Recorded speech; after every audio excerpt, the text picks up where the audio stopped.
all of my card hoarder teammates are beyond here, like Nathan, Jeff, I don't know his name, but Ghostly Flow I've watched and I like what I saw from him. Romario's part of the team now. Z-Boy Wonder, these guys are new. I didn't know Romario was part of the team. That's new.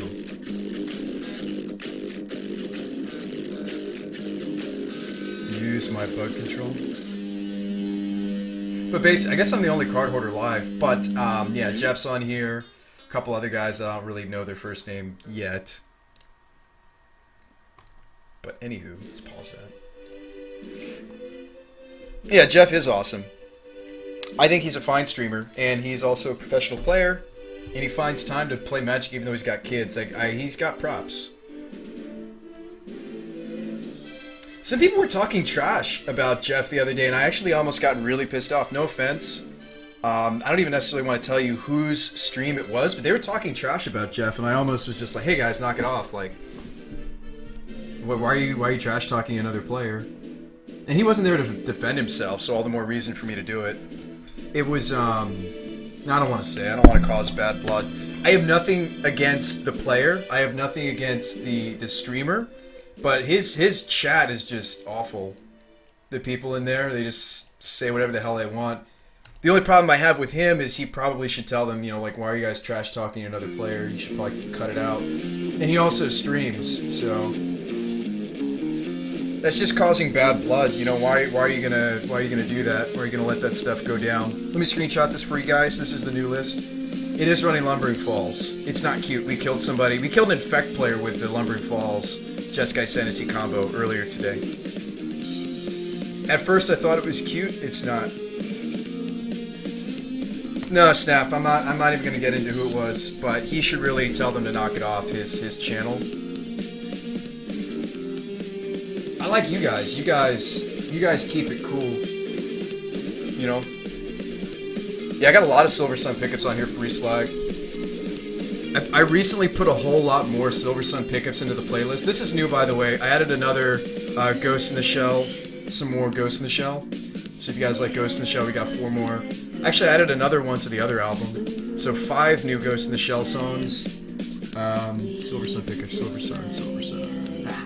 I added a bunch of Silver Sun recently. I need to actually rate some of these. I like this one. This one's okay. I like this one. Lazy Eye's pretty good.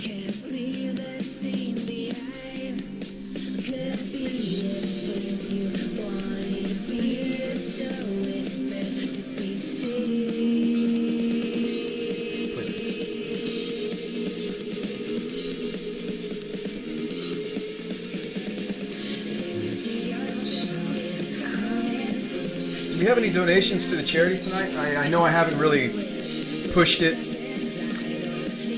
So I'm raising money for Saving the Children. Well, it is Saving the Children, but that's not the name of the foundation. It's Save the Children Foundation. And you can find more information about it here if you want to know what the money's actually going towards. So it's Save the Children Foundation. They help children in third world countries. Mainly, that's their focus. Medicine, food, shelter, that kind of thing.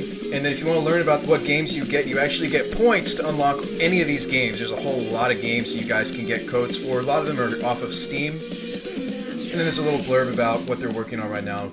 Some work in Nepal and Bangladesh.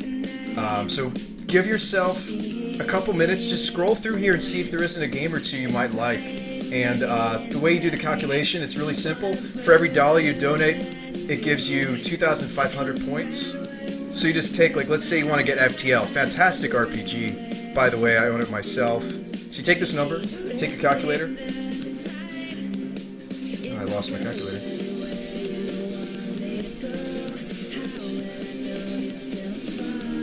Divide that by 2,500. And it looks like it's just a measly donation of 16 bucks to the Save the Children Foundation. You get a copy of FTL. Faster Than Light. Fantastic RPG. You guys never seen what it's about. It's one of my favorites.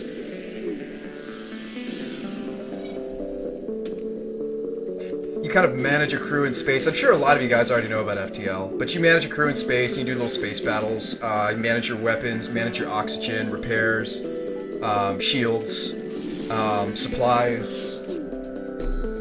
You got your crew members over here on the left, and then of course you gotta worry about, you know, money. You go from star system to star system, or station to station, planet to planet, and you just try to get as far as you can. I think I've only beat it once. It's actually very hard, very punishing. It's got a lot of replay value. You can play through the game multiple times. You get a different ship, and each ship has a different layout, so a different challenge, different crew members. Yeah, here you can pick the different ships to play. It's a really sweet game. It's a great time killer. This is also something I'm looking to get into stream later. You know, maybe I'll branch out to some other games, or this would definitely be a game I'd love to stream for you guys sometime. Anyway, enough of that. So that's one of the many games you can get through gaming for good. It's charity, but it's also games all at the same time. So, enough of that. I'm thinking we're gonna jump into another league. I'm still keen on the face shields and swan songs. I think these are really the only tutor targets I want, just these 7. Other than that, I like the face shield against Abrupt Decay. I like the swan songs against Eidolon. I like it against Permission, like Remand, Mana Leak, Negate. Oh, absolutely Snafu. I actually have both. What's the cool thing is, I'm not sure if you get the soundtracks through this link, but when I bought FTL, they gave me the full soundtrack. So actually, I have the full soundtrack to both FTL and the expansion. So when I bought them through Steam, so I mean, 28 songs, 29 songs on the first one, and then the other one was a little smaller, but it was just an expansion, so it's a little smaller. But anyway, I like that song. Anyway, yeah, I think you do get the music when you buy it through when you get it on Steam. You download the soundtrack. Pretty sure. Don't quote me on that, but I'm pretty sure because I got the music when I got it. So let's jump into another Modern League though, and let's see how well we can do. We've pulled off a 4-1 with the list. We've pulled off a 3-2 3 times now. So I kind of want to get another 4-1 if I can. I'd really like to. It's too bad they haven't come up with Legacy League. I don't know if they ever will. I technically do have a deck for the Standard League, but it's not good. It's not good.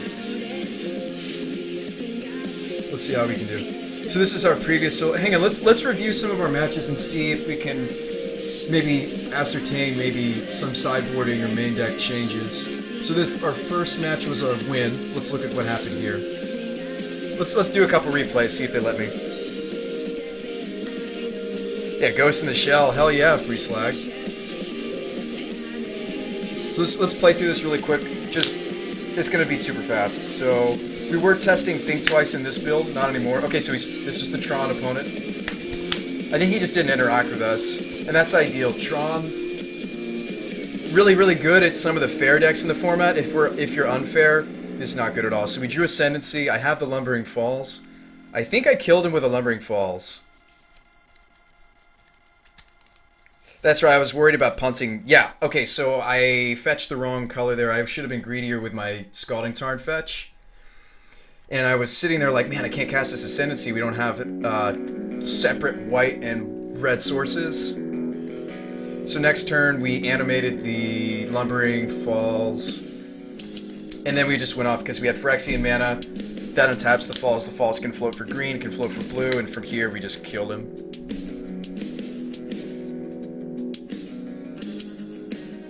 I mean, it's already a 5/5. And his hand was like worm coils and a bunch of stuff that didn't matter. Now, you might think that this card in the deck is cute. The Whispers of the Muse actually comes up quite a bit. I've had several spots where we're running low on action. We have very few spells left in hand. And what it allows you to do is when you have a lot of mana, which the green version of Ascendancy makes a lot of mana, whereas the blue-white-red, plain blue-white-red version is more about interacting a little bit with the opponent. Things like Bolt, Path to Exile. It doesn't typically run counter magic. Or die. You know the song? Because you killed me. Sorry, I can't sing when I'm tired, but it's a good one. This is just the instrumental, though. Because not everybody likes screaming, so GZ, like pretty much any music that I like that has scream in it, I just get instrumentals of them. This is an example of that. Or like Kill Switch, the first few Kill Switch songs I put on there were instrumentals. And then people actually really liked it, so I went ahead and started putting some non-instrumental Kill Switch on the playlist. Let's see if I can't find my Kill Switch. Only a few songs, and most of them are instrumentals. I mean, like, instrumentals, like this one has screaming if you want to hear some of that. Something a little heavier.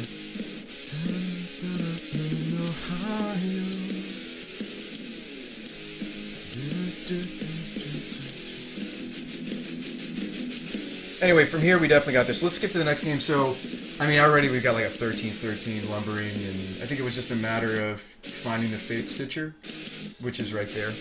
So let's go to the next game. Can I let me go to the next game against him? Do I like close out of this? Okay.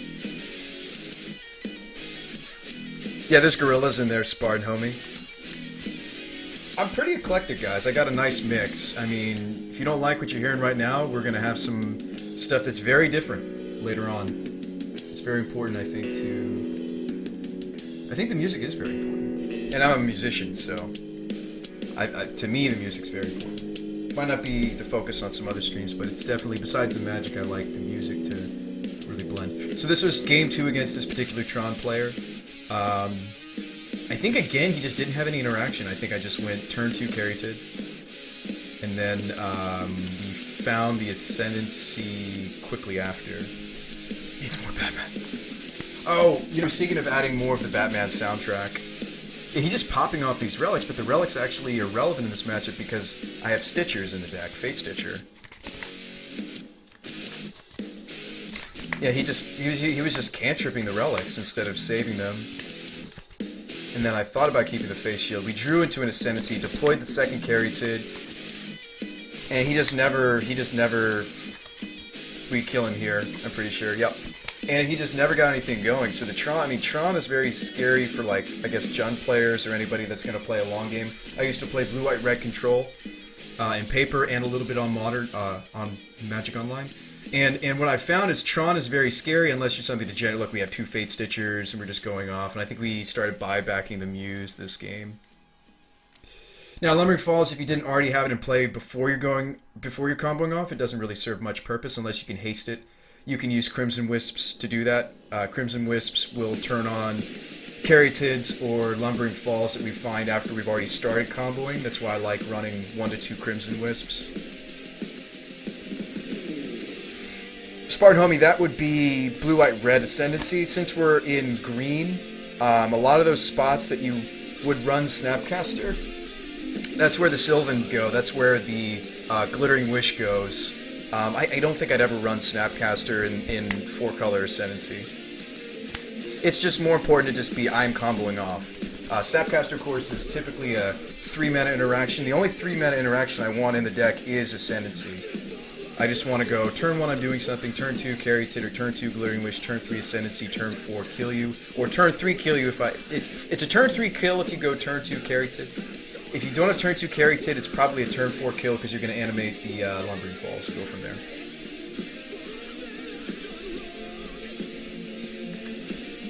It's kind of nice to see this deck in fast forward, though. I can kind of see what I'm doing and see if I'm making mistakes.